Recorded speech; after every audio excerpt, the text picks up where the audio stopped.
May kwento pala ako sa inyo guys, no. Matagal na panahon.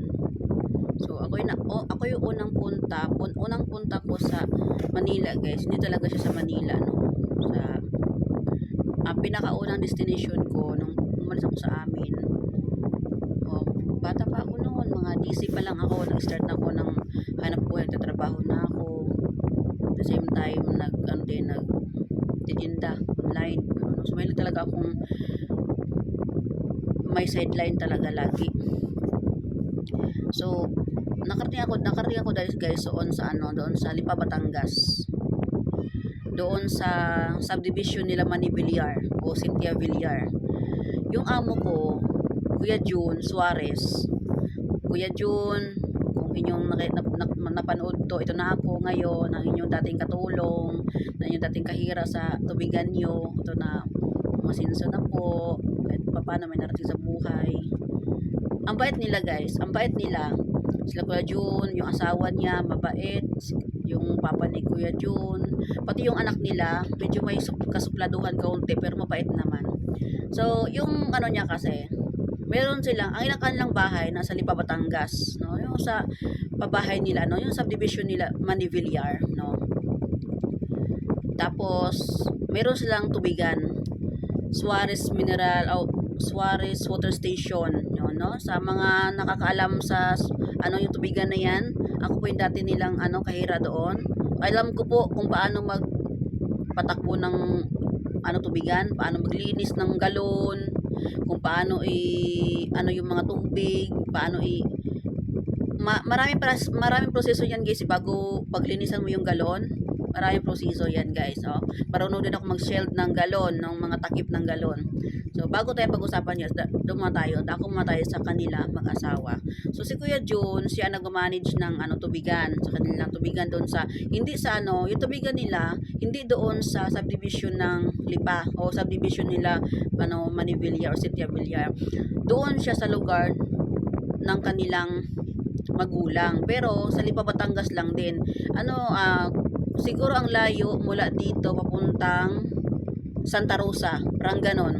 Kasi nagmumotor lang kami, yung motor na tricycle guys, yung tatlo ang gulong, hindi single ha. So medyo may kalayuan ng kaunti, no? Kasi bukid nga siya.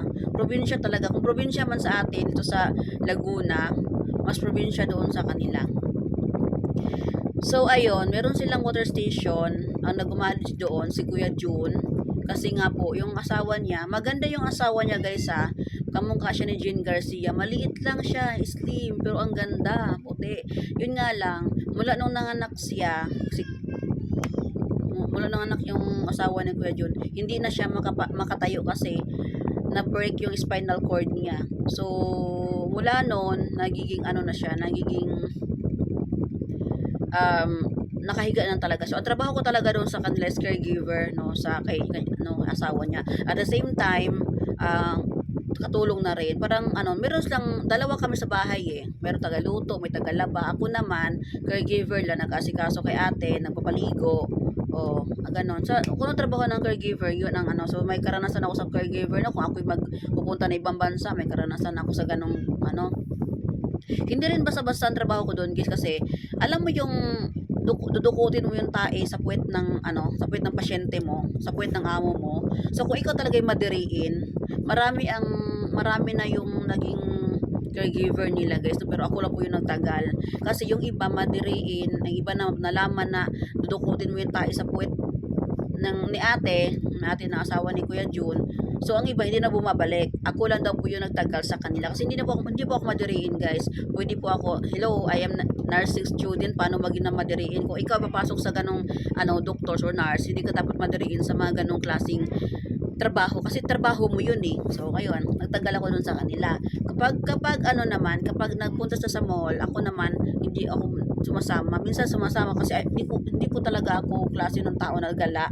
Oo, minsan ako ang cashier doon sa kanilang water station.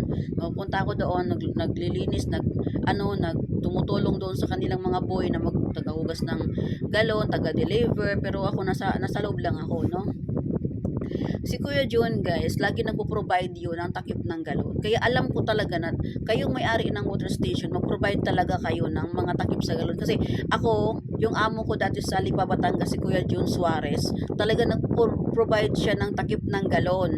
Kapag may mga galon sa nakikita mga pakay, pinapalitan nila yan. Trabaho nila yan, dapat ikaw ay ano, talagang ikaw mismo ang mag-provide niyan. Kasi lalo na kung loyal customer mo sila, o di ba? So ngayon, ano pa ako noon guys, dalaga pa ako noong time na yun guys, no? Nung nagtagal ako sa kanila, si ate, ano, ni Kuya Jude, ganon. Tapos, mga ilang taon pa ako noon sa kanila, nalimutan ko na. Umuwi ako ng pagkatapos ano. So, hindi ko lang malimutan yung experience na yun guys, no? Kasi, syempre, unang punta mo dito, no? Unang trabaho mo, naging caregiver ka, naging katulong ka lahat, labandera, tagaluto, tag-cashier na sa ano yung kanilang tubigan. So, marami din akong napasukan trabaho, no? So, ako talaga